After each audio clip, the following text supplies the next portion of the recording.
Good morning. My name is Joseph Litchower, and thank you for taking the time today to join us for our Rated by Kepler event, a week of webinars for those trusts that have earned a Kepler rating for 2025. Today, we'll be hearing from one of the investment managers on Aberdeen Asian Equities team, Eric Chan, who will give us an insight into the management of the Aberdeen Asian Income Fund, which has been awarded a Kepler income rating for 2025.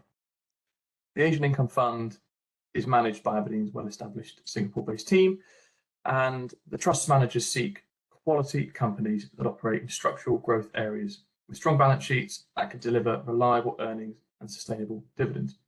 Before handing things over, I'll just quickly run through a bit of a plan for today for those that are new to the format. Eric will present on the trust for around half an hour or so, and then we'll move on to Q&A after that, which will last kind of 10 to 15 minutes.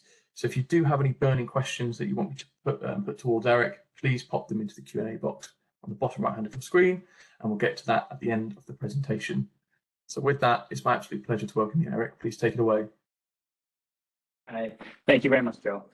So my name is Eric Chan, and I'm an investment manager at Aberdeen Investments and the co-manager of the Aberdeen Asian Income Fund.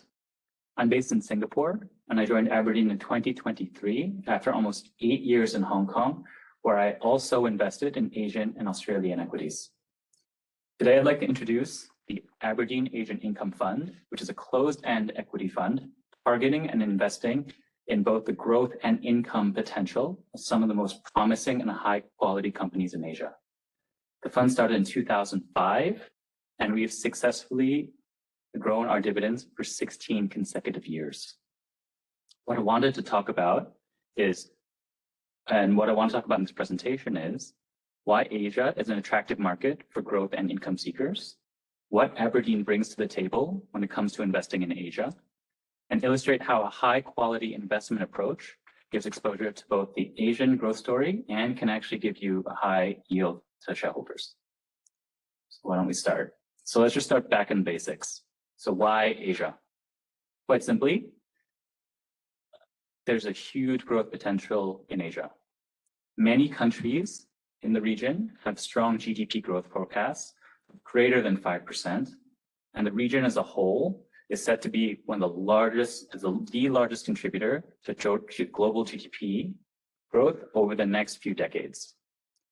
And this isn't just driven by giants such as China and India, it's also driven by dynamic Southeast Asian countries such as Indonesia and Thailand. So how does this economic growth translate into returns would be a natural question. And if it's all about growth, why should it care about income and an income style? So this is probably my favorite graph in the presentation. And it's because it helps precisely answer these questions. What you're looking at here is a decomposition of Asian total returns. And yes, in the Navy, what you see is that EPS growth is a major component of that. However, what's even more interesting is that in the past 2 decades, what you're seeing is that dividends, which is that turquoise shaded region, has grown to become the single largest component of total returns in Asia. This is because Asian corporates have increasingly focused on dividends over time. And actually, if you look at listed companies in this index, over 50% of the companies yield higher than 2.5%. And that weighted average is 2.8. In other words, you can't just invest in growth. To extract the most out of returns in Asia, you have to invest in both growth and income.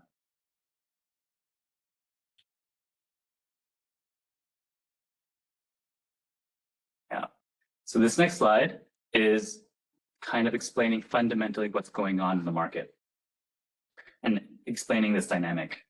So I wanted to start on the left, and what you're seeing here is the balance sheet strength of corporates across different regions.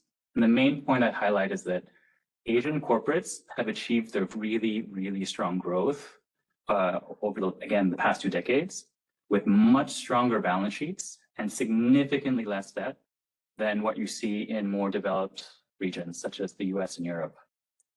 What this does is it gives corporates the flexibility to invest and return cash to shareholders based on the market cycle that they're in and the opportunities available to them. In effect, this means that they can sustainably maintain their growth and shareholder returns over time. And that's what's allowed for this kind of dividend growth story.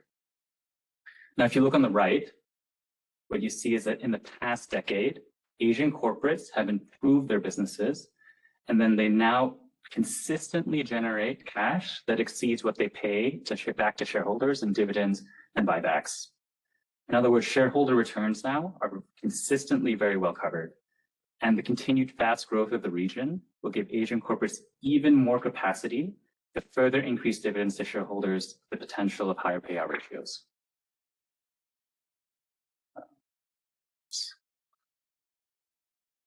Okay.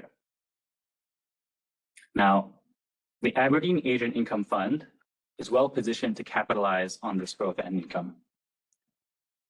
Both Yu Zheng and I, Yu Zheng is the lead manager of the fund, we're supported by 40 in-house investment professionals who are both analysts and fund managers across 6 locations on the ground in Asia. And this, I can't stress enough that this localized research ability really is a key differentiator.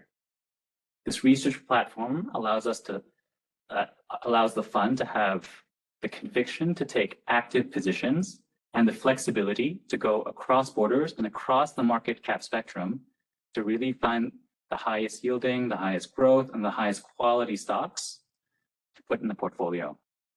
I think it's important to know about this fund is that we don't take a barbell approach to income. What that means is that we don't just allocate a portion of the portfolio to invest in high income funds, income stocks, and another part of the portfolio to invest in high growth stocks to get that balance. What we do in this fund is that our approach is to, for every single stock that we invest in the portfolio, to meet our yield, growth, and quality criteria. So every single stock in our portfolio is a contributor to growth and dividends.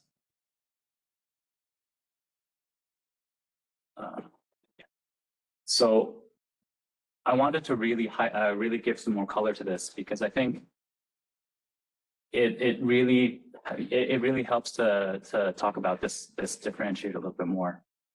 So Aberdeen is a trusted partner in Asia, and we're well known in the region amongst corporates as a quality manager.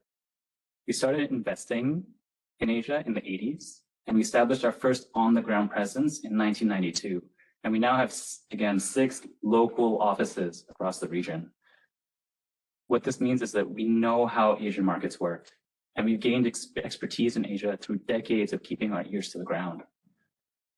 Again, just some color into our team is that we have Bahasa speakers, we have Hindi, we have Mandarin speakers, Korean and Thai speakers. And I think this cultural and linguistic diversity really allows us to get just that little bit more of an edge in the over 1,000 local meetings that we take. And it's this local presence that allows us to unearth and find some of the companies that really do fit our yield, growth, and quality metrics for the fund. So how does this kind of play out into our portfolio and how have we performed? The Aberdeen Asian Income Fund has outperformed the benchmark on a 3-year and a 5-year basis. And what I want to stress here is that this isn't a yield benchmark. What I'm talking about when I talk about outperformance in those timeframes, I'm talking about the MSCI All Country Asia Pacific Ex-Japan Index, which is the general equity fund for the region. We are a quality focused fund. And so what we aim to do is be defensive during difficult markets. And we may not be as high beta during momentum driven rallies, but we do aim to capture a large part of the Asian growth. So if you look at the bottom table, I think this illustrates this point quite well, in that in the weak markets of 2021 and 2022, when the overall regional benchmark declined, we were actually very, very resilient. And in 2021, we actually outperformed pretty meaningfully. In the strong markets of 2020 and 2024, we did somewhat trail the benchmark, but that being said, we were still able to deliver greater than 10% NAV growth during those years. And the other point I'd like to make is that along the way, along this period, we paid shareholders a healthy 4 to 6% yield, and that's compared to the benchmark, which is 2.8%. So what I'm trying to say here is that we do offer growth and we do offer income. And that is a function of that is a dynamic and trait of our fund. This next slide shows the dividend profile. And again, this highlights that we've had 16 years of consecutive DPS growth, dividend per share growth. This growth isn't, you can call it fake, right? What has led to our dividend growth is actually that Asian growth story that I was talking about before. It's both the Asian and income growth story, actually. And throughout this period, we've always had a yield that's above the benchmark yield. So we've been putting cash directly back into shareholder pockets. The other thing I want to highlight is that we just announced earlier this calendar year, call it a couple of weeks ago, that for 2024, our dividend per share is 14.43 pence, which is a 22.8% increase year on year on 2023. And it reflects our confidence in this Asian income story.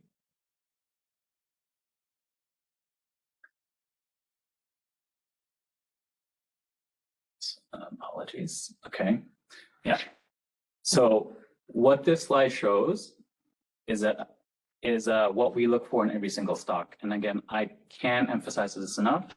We do not take a barbell approach to our investments. We want every single stock in our portfolio to meet this criteria. We want every stock to be a simple to understand business. We want it to be in structural growth industries. We want to see trustworthy management. And very importantly, we want to see strong balance sheets, very solid cash flows, and very resilient earnings. And all of these traits in a company and in a stock is what supports continued earnings and dividend growth. So again, it's this aspect, these traits of our investment process of this high quality and not taking this barbell, where each stock in our portfolio has a role and it's designed to meet our yield growth and quality criteria.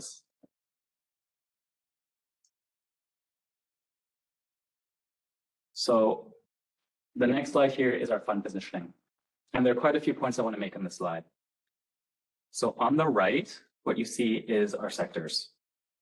And it's interesting to note that our largest single sector weight is to the information technology or technology sector. Now, for those who are shareholders in income funds in more developed countries, this may seem a bit bizarre, but actually Asia, the Asian technology sector is home to very dominant hardware and dominant technology hardware and equipment businesses. A lot of them have incredibly strong moats, very good balance sheets, and more importantly for this fund is that they are able to strongly grow their dividends year on year.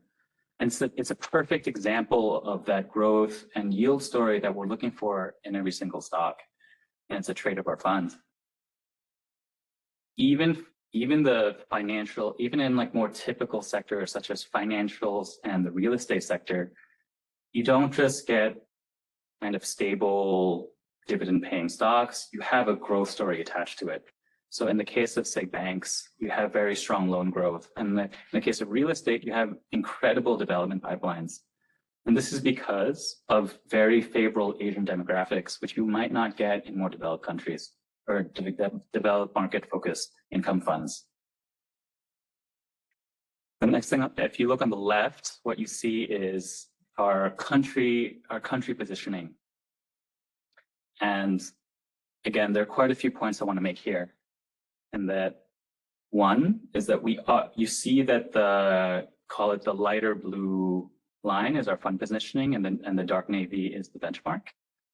We are an active fund manager, and you can very clearly see it in our country allocations. We are not afraid we definitely diversify risk, but we're not afraid to take active positions as long as our positions meet our quality, growth, and yield criteria. And true to that, actually, if you look at our 3 top weighted markets, we are overweight. Our largest country weightings are Taiwan, Singapore, and Australia, which also happen to be the highest yielding markets in Asia. The other thing I'd like to point out here is that we have historically had a lighter weight to India and China. And this has typically been the case because these countries have had a lot of large domestic growth opportunities. So corporates in those markets never really prioritize shareholder returns. And so we tended to be lighter weight in them. But we are always looking for opportunities, and we do comb the market for them. So one thing that I'd say that this dynamic is probably still the case for India, but China has been economic growth has been a little bit more lackluster in the last few years. And so what you're seeing in that market is a little bit of a shift in that dynamic, in that Chinese corporates are starting to look, and because they're not growing as quickly, they're starting to look at shareholder returns. And you're seeing the implementation of more formalized dividend policies and such. So for us, that has actually been a very interesting development, and it's emblematic of what's happened of that continued dividend focus in the region. And we have been slightly increasing our China weight, although we do remain underweight.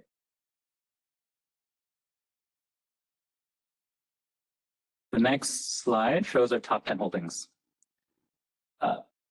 I want to put TSMC aside because I'm going to talk about that a little bit later. But what I wanted to highlight here is that each of our holdings are both active, yet very well diversified. And what you're seeing here is kind of and it's diversified across both sector and country.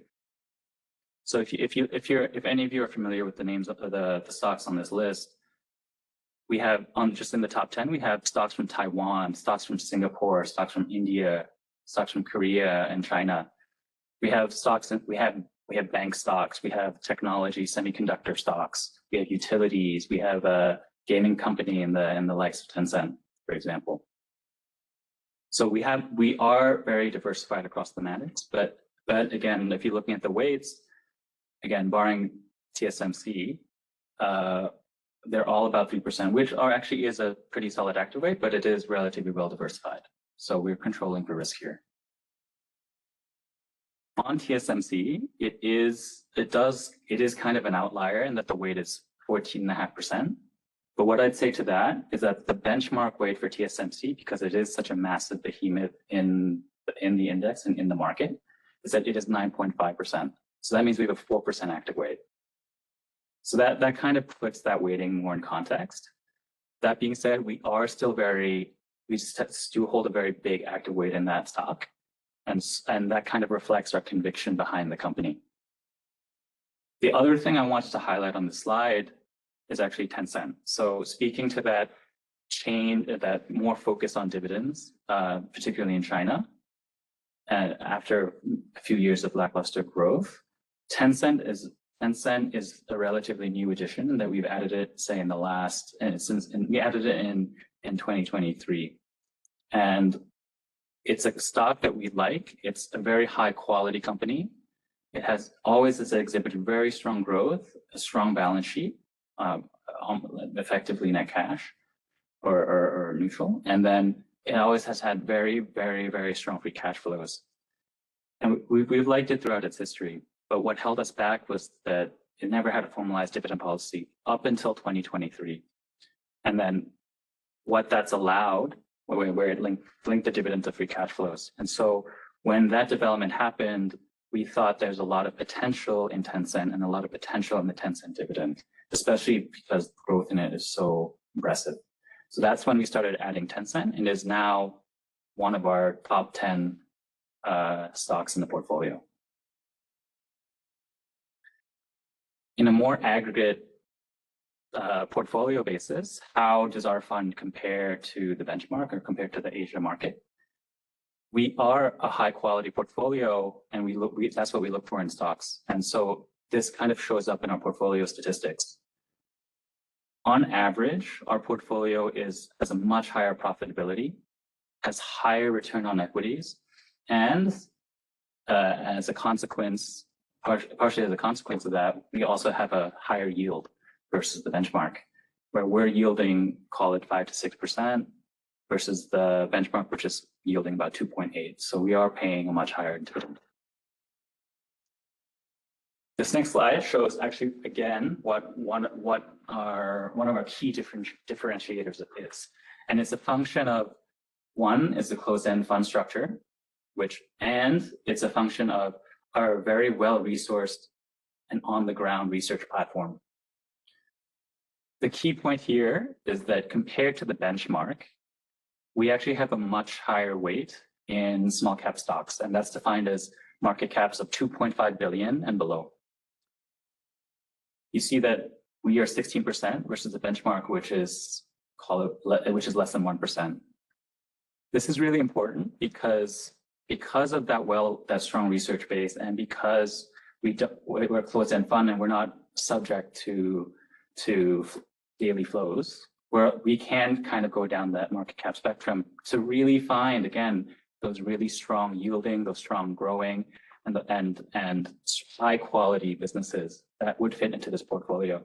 And to give you an example of the impact this has had, just taking that 16% part of the portfolio, the yields on each stock in that part yield 5 to 9%, which is very additive to the natural yield of our portfolio and of our fund.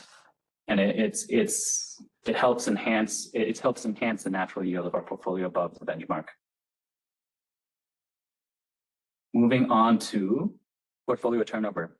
And the point I want to make here is that we are an active manager, and we do take advantage of volatility and uncertainty to always make the portfolio and the potential yield of it better.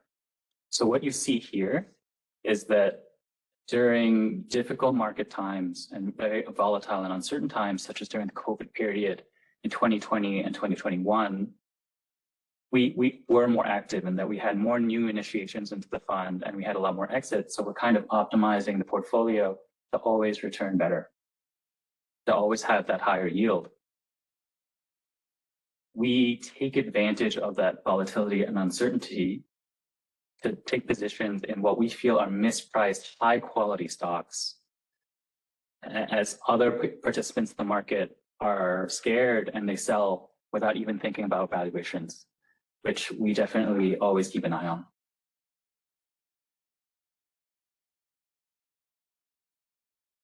This next slide reflects not only are we diversified in country and sector and market cap, it reflects the kind of thematic diversification that an income fund in Asia can take advantage of. Typical income funds in, say, more developed markets would maybe be very, very, very overweight utilities and financial stocks, and a little bit more stodgy, quite frankly. But here in Asia, we can take advantage of, say, an aspirational rising consumer, a wealthier consumer, and beneficial demographic trends and populations. You can take advantage of just the building out of Asia, these massive infrastructure projects, or growing large residential pipelines as population growth is quite fast. And then obviously there's a lot of the technology enablers and the digitization of the population, so which we can take advantage of. And obviously going green. These large renewable projects that a lot of Asian companies can take advantage of. And these are very interesting long-term structural trends that may not be available to other types of income funds. Now, TSMC, our largest holding. I thought I had to talk about this one. So for those who are not, because it is our top holding, and it's a good example of a stock that we like to own, because it is that perfect mix of high quality, high yield, and fast growing. So for those who don't know, TSMC is the world's largest pure play semiconductor player. It has leading edge capabilities in terms of manufacturing semiconductors. And it's a beneficiary of increased smartphone penetration, the penetration of cloud, increased global data usage and data center growth, because all of these kind of outlets require semiconductors, and TSMC is the largest manufacturer of this. And over the years, it's proven that very few other companies can match its capabilities. So it really is that, it is really that perfect like trifecta combination. What's interesting to note about this one and why I wanted to highlight this is that we've been an early investor in TSMC, and we started initiating position back in 2006. And what you can see is that back then, the dividend per share of TSMC was 3, and it's effectively quadrupled since then, now to way above 13. What's even more interesting is that during that same time period, we also, not only are we getting a very good dividend yield and dividend growth from our initial investment, we've also had a lot of capital appreciation. And so the share price actually even has risen and outpaced actually the dividend growth story here. But that being said, because we were such long-time investors and we've held this stock throughout the entire holding period, that we benefited and profited from the dividend growth profile. And so that is actually this is an example of one of the reasons why we're able to continuously increase our dividend payments to shareholders, because we own stocks like this, which are impressive and fast growing and care about dividends. The next slide, another case example is Telstra. And this is one of Australia's leading telecommunication companies. It has about 45% market share. It also, if you go back to the thematic slide, I also put it in the Building Asia, because within Asia Pacific, it was the first telco in Australia to build out its 5G network. So it is a kind of at the forefront of that data connectivity and that speed and connectivity. Now, why I wanted to highlight this is because even in a more developed market, such as in Asia Pacific, such as Australia, we can still find interesting growth angles to stocks and beneficiaries of that Asian population growth story, which Telstra definitely falls under. Why is that the case? Well, you have to realize that Australia has one of the highest population growths within the developed world, landing around 2%. So you can see on the right slide, actually in 2024, there was almost 500,000 new migrants into the country, net migrants into the country. And the largest cohorts of these immigrants are actually from India and China. So that population growth, that aspiring customer, that aspiring migrant is going to Australia, and Telstra is one of the beneficiaries of that that kind of effectively volume growth. The other thing is that I wanted to highlight is, again, the quality of this business and how resilient this company is. So even though the telco industry in Australia is a beneficiary of high population growth and Asian migrants, you can see in the lines on the right, this is the subscribers, effectively users of the telco networks. And the Telstra, which is that top line, was stable even during the COVID period when actually net migrants declined. And you see that turquoise and gray line are Telstra's competitors, and Optus and TPG. Their subscribers declined, whereas Telstra stayed flat. This is a pretty interesting dynamic, and it really goes to show how resilient and high quality this business is. And it does kind of play to the fact that it is a beneficiary of aspiring customers, because one of the reasons why this stayed so strong is because as migrants come into the country, they typically go to the cheaper, kind of not as good networks because they don't know how long they'll be in Australia for. So they navigate to Optus and TPG. But over time, as they establish and stay in the country, they will migrate to Telstra. And that is also what's helped support Telstra subscribers during that kind of negative period during the COVID lockdowns. And you see that kind of spike, you see subscriber growth kind of spike up for Telstra in 2022, 2023, 2024, as migrants again are allowed to come back in. Telstra as a business yields 5%, and you can see on the left that revenues, earnings, and dividends are actually projected to continue growing. So it's a very attractive business to have in this portfolio. This next slide actually, again, showcases our on-the-ground interaction with corporates and how involved we are as stewards of capital. So across our teams, we've taken 1,000 into these are numbers for 2024, and that we've taken 1,400 meetings with participants in the market and corporates, and 750 company meetings and visits.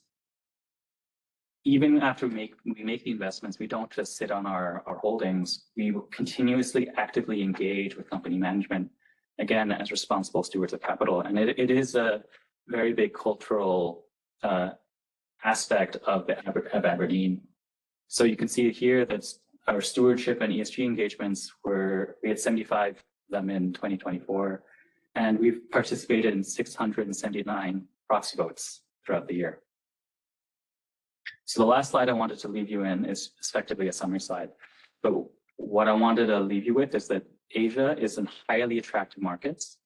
It's a highly attractive market where both growth and income intersect, and it's very appealing to invest in both of those aspects to extract the most out of what you can out of Asia. The second thing I want to leave you with is that Aberdeen has a very long history in the region, and our expertise and on-the-ground resources is what allows us to properly invest in Asia, and that the Aberdeen Asian Income Fund's quality and active investment philosophy is what is very well suited to extract the best of returns in this Asian income opportunity. Thank you very much. Fantastic. Thank you, Eric. I think that was a really good oversight of the trust, but also some insight into the Asia Pacific region as well.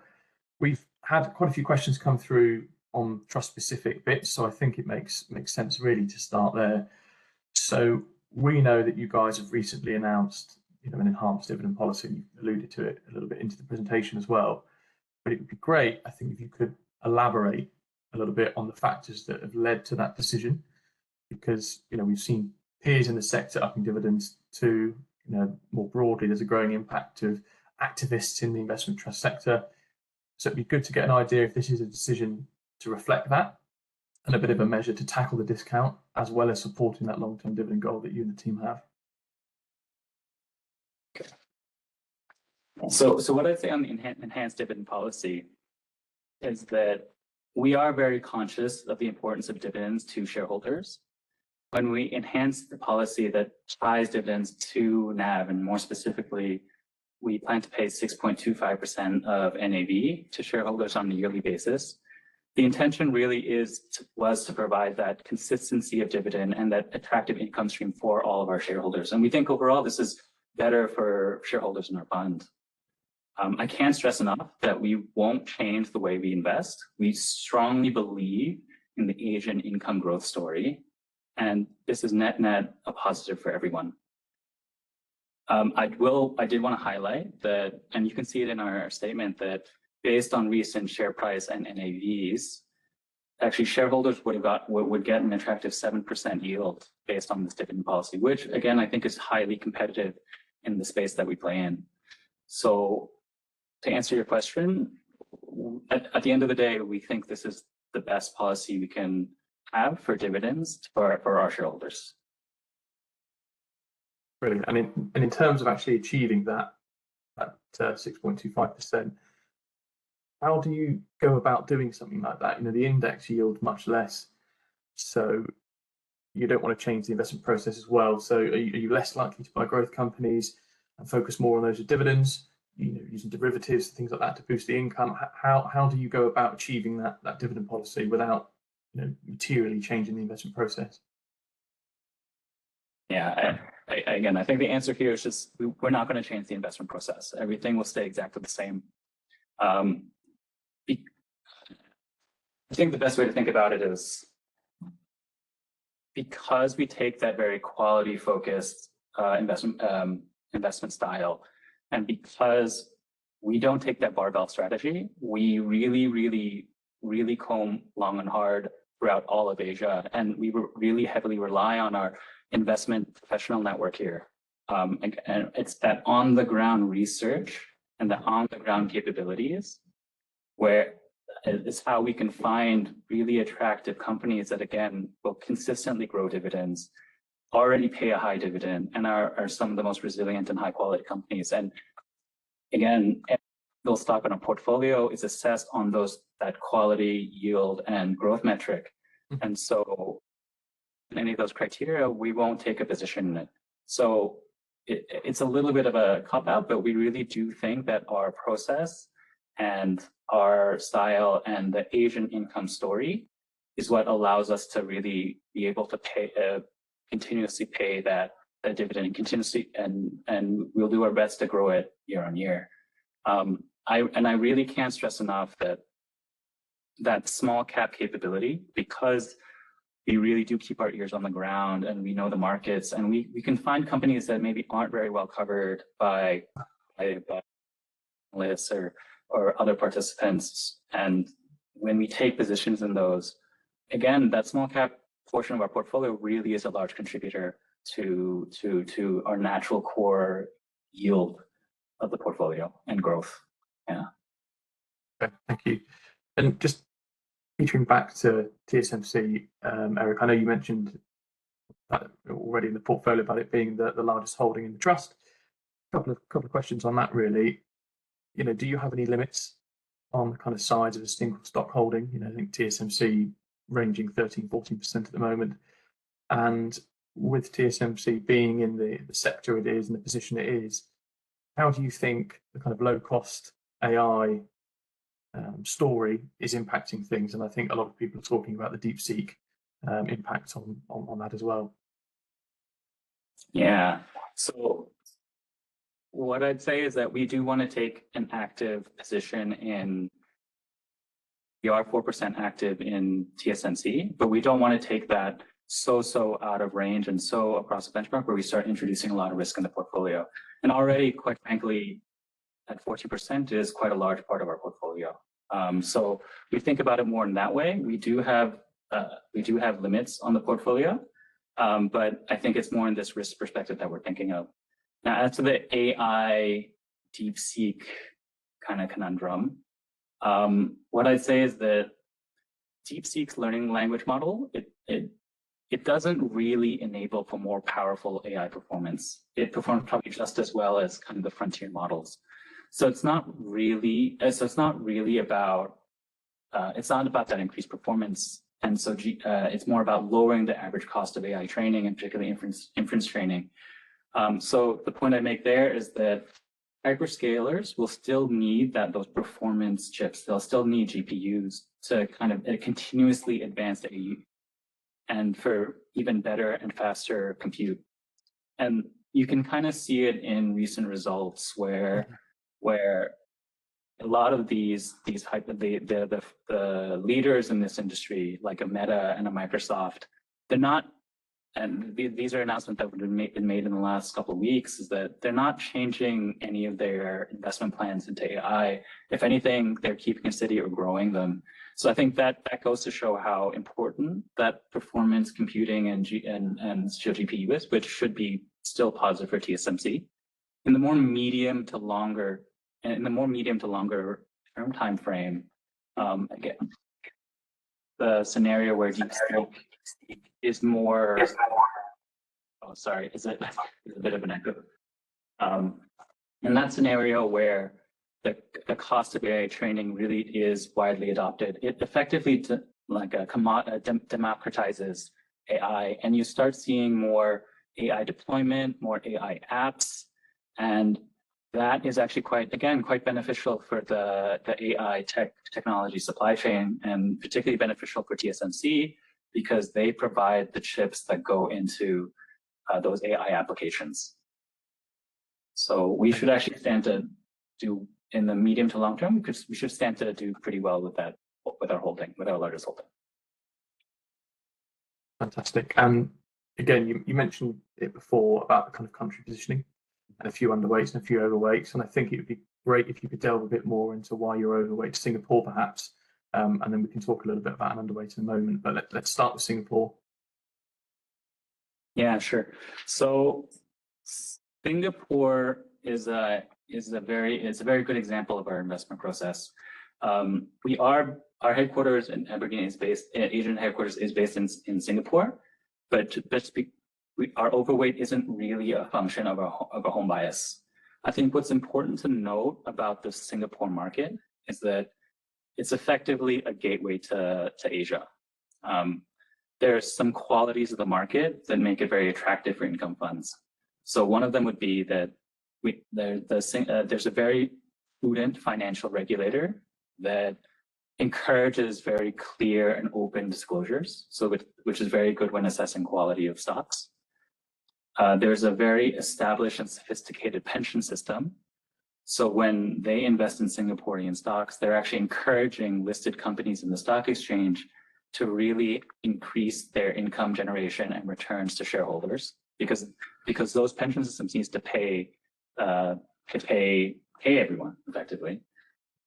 And then I think the other thing that's really important to note, and it's that kind of third component of what we're looking for in stocks, is that because companies throughout Asia, as well as Singaporean companies, will grow outside of Singapore and find neighboring countries to grow in. So, for example, let me see if I can find a slide, but there are some companies in our holdings that are Singaporean companies, but actually they earn a good amount of the revenues from abroad. So I think I can find it here. Yeah, that's in the appendix. For example, if you look on the left, OCBC is one of our holdings, and it's one of Singapore's largest banks. And 40% of their revenues come from abroad, and it's mostly China and Indonesia. You can look at the middle slide is Venture Corp is another one of our holdings. And it's an industrial company that makes widgets that go into larger industrial machines. So like say genome sequencing, telco base stations, and their revenue is actually 74% from abroad, and it's pretty diversified. And I think of another interesting one that I wanted to highlight is Capitaland India Trust. Is an Indian real estate company, but it's listed in Singapore. It pays a 7% yield, but 100% of its assets are in its Indian office and industrial spaces. A lot of their tenants are like global blue chip IT services companies, and large domestic Indian companies as well. So by investing in Capitaland India Trust, you not only get a healthy yield and a stable rental income, you kind of leverage that Indian growth story, which helps to offset our underweight in the fund to India. So to answer your question, Singapore has a lot of characteristics about the market that make it very attractive for us as an income fund, and that think of it as purely like a play on domestic growth. Brilliant. I mean, I think you've covered that nicely. And in terms of the underweights, then you've mentioned China already, but given China's significant role in the Asian economy, there's a lot of conversation at the moment about it being too big of an economy to ignore, or too cheap of a market to ignore. So, in your view, Eric, how do you think, with recent policy changes and the economic developments that we're seeing in China, how does that influence broader Asian markets and perhaps your positioning as well? Yeah. So I think I said this early in the presentation, but we are very interested in the China market, and we're constantly combing the market for income and growth quality ideas. Again, because of historically, it's still developing and it's getting there. Improvements like we are starting to allocate a little bit more and more to the region. Economically, I'd say that there's been a lot of noise about it, and if you were to look at stock markets, you might not get that, but the underlying economic situation in China still isn't great. You did have some second half of 2024, where the Chinese government tried to introduce some stimulus measures, so they're trying to boost consumption, and you did see the start recovery in the fourth quarter, and we do participate in some of that. So, for example, one of the stocks we own in the portfolio is Meidi, or it'd be Medea.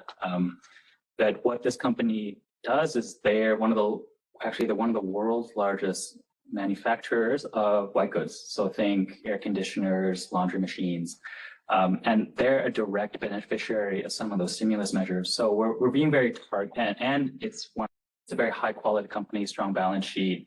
Again, it hits a lot of what we're looking for and has a strong dividend yield. So we're being very targeted in what we're looking at in China.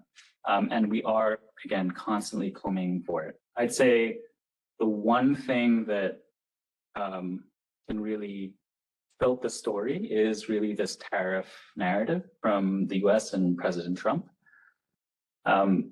It's pretty hard to determine where this will end up.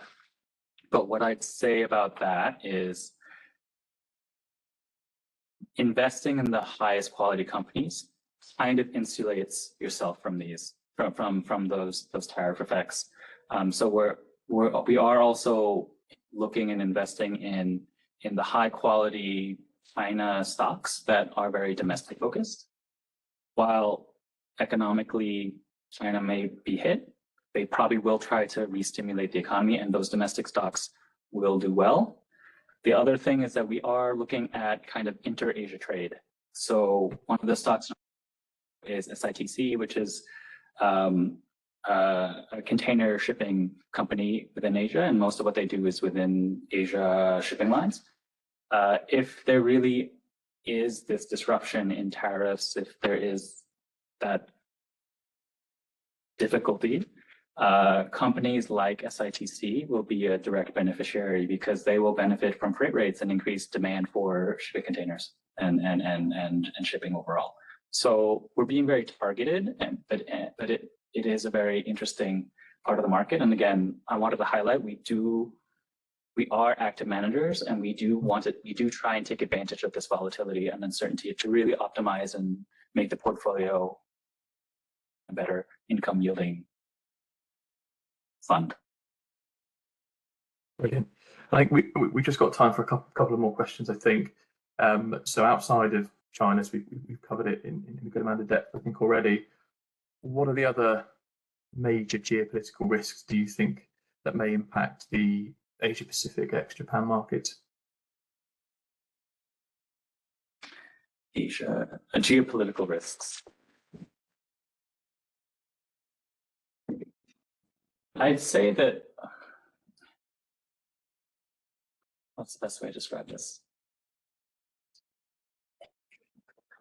There's a potential for disruption in energy markets with the Middle East. I think there's a lot going on in that area, but I'd say that again, it's a pretty difficult kind of series of events to predict. So it isn't necessarily a part of the market that we play a huge part of. What I'd say is that our goal for the fund really is to try and insulate ourselves from the various geopolitical risks available, potentially that could threaten the fund. And so to do that, what we do is we do focus on that quality, that high yielding, the strong balance sheets. And no matter what happens in the world, we should come off pretty okay. And that's the goal of the fund. Brilliant. And then just one more, I think, Eric, if you wouldn't mind, on South Korea. I think this market in particular seems to be a bit of a growing hub for dividends. And, you know, most of us will be aware that they've been putting in policies almost mirroring some of the successes that they've seen in Japan. But it's also faced a fair few political issues, you know, the martial law, for example, last year. And that perhaps makes it a challenging market to invest in. But given it's that, you know, growing buzz around it being a home for dividends, are you seeing opportunities in South Korea at all? We are actually, and we've been increasing our way to South Korea, and introducing some kind of value up beneficiaries into the fund. So I guess, for example, more recently, one of the stocks we put in the portfolio is Samsung Fire and Marine. And actually, we always identified it as a potential value up story. And actually, just a couple of days ago, they announced effectively their value up policy. So we actually did benefit from that. So we also are combing the market for that story, and it is becoming a much better income story that we plan to.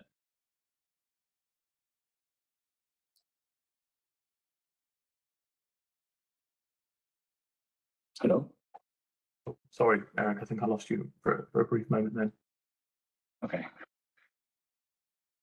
Perfect. But no, that I think covers everything from the audience. And again, some really good insights there, particularly on some markets that perhaps are not overlooked, but maybe not as familiar to some investors in this particular region. So I really do appreciate that. For those listeners that are still on the call and that want any further information on Aberdeen Asian Income, Eric and the team publish a really good range of quality information on the trust specifically, but also some broader market insights and their views on outlooks as well on the Aberdeen website. So please go ahead and check that out. But just a big thank you to those that have dialed in with us this morning. I'd also like to say a big thank you to you, Eric, as well for joining us today. I think you provided a really good update on the trust and also offered a really interesting outlook for Asia. And it's been really fantastic to have you on the webinar. Thank you very much. No problem. Well, yeah, that's it. Take care and bye-bye for now. Bye.